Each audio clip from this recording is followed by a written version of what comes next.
Medication errors are the leading cause of medical malpractice. What's surprising is that medication errors are the most preventable and avoidable source of patient harm. In this video, I'm going to tell you how some medication errors happen and why medication errors happen. Hi, I'm attorney Marjorie Chalfant. I'm also a registered nurse. I worked in hospital, intensive care units, and emergency rooms for over 13 years.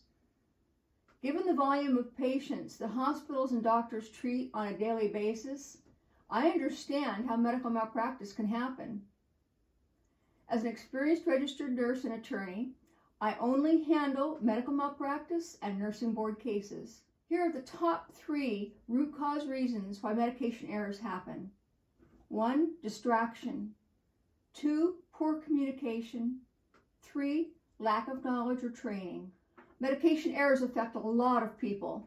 Over 7 million patients are harmed by medication errors each year, and every year at least 9,000 patients die from medication errors. Incredible as it may seem, only about half of these medication errors are reported, so the number of patients who are harmed and killed is even higher. In the medical field, there's a checklist that we call the 5 rights of patient safety. Medication errors happen when the 5 rights checklist is not followed. The 5 rights of medication are: give the right medication, give the medication to the right patient, give the right dose of medication, give the medication at the right time, and give the medication by the right route. For example, by mouth or by injection. There are numerous reasons why the 5 rights medication checklist isn't always followed. But today, we're going to talk about the top 3 reasons for this and why medication errors happen. The biggest cause of medication errors is distraction. Just like distracted driving being the #1 cause of auto accidents, 75% of medication errors are caused by distractions. Distractions can happen when nurses are interrupted when they're giving medications to patients, or because nurses are overworked when hospitals don't provide sufficient nursing staff.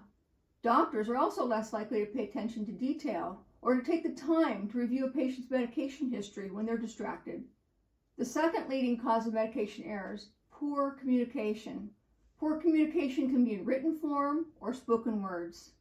Either writing down the wrong medication because of a typo, sloppy handwriting, or a prescription that's confusing because of the way it's written, or even something as simple as not listening to the patient or the family about the patient's medical history and medication.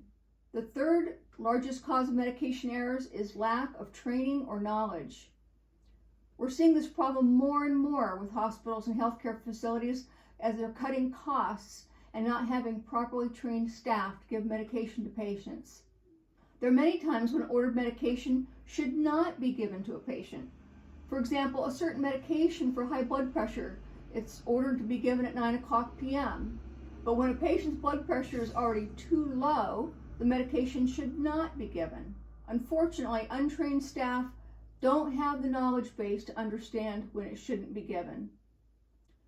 I represented a client whose mother died while she was admitted to a mental health crisis center. The young mother had suffered an incident of severe depression, and she voluntarily admitted herself for psychiatric care. She needed help, and she wanted to get better.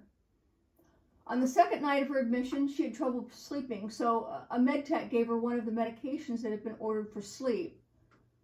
But the problem was the med tech also gave the patient several other medications at the same time that should never have been given with the sleeping pill.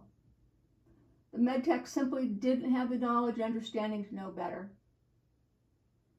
The medication error of combining the sleeping medication with the other drugs caused the woman to stop breathing.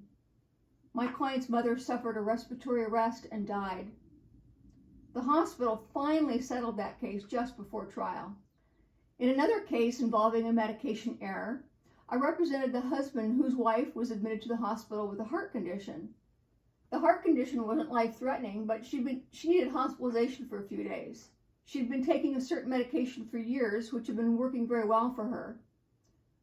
While she was in the hospital, the doctor ordered the same medication for her in addition to some new medications. However, when my client's wife was discharged from the hospital, the doctor didn't include the key medication on the list of discharge prescriptions. The discharge nurse assumed the medication had been discontinued and told the patient to stop the medication because it wasn't on the doctor's list of discharge medications. Unfortunately, the nurse didn't clarify this with the doctor. The patient stopped taking the medication as she was told to do and died about a week later.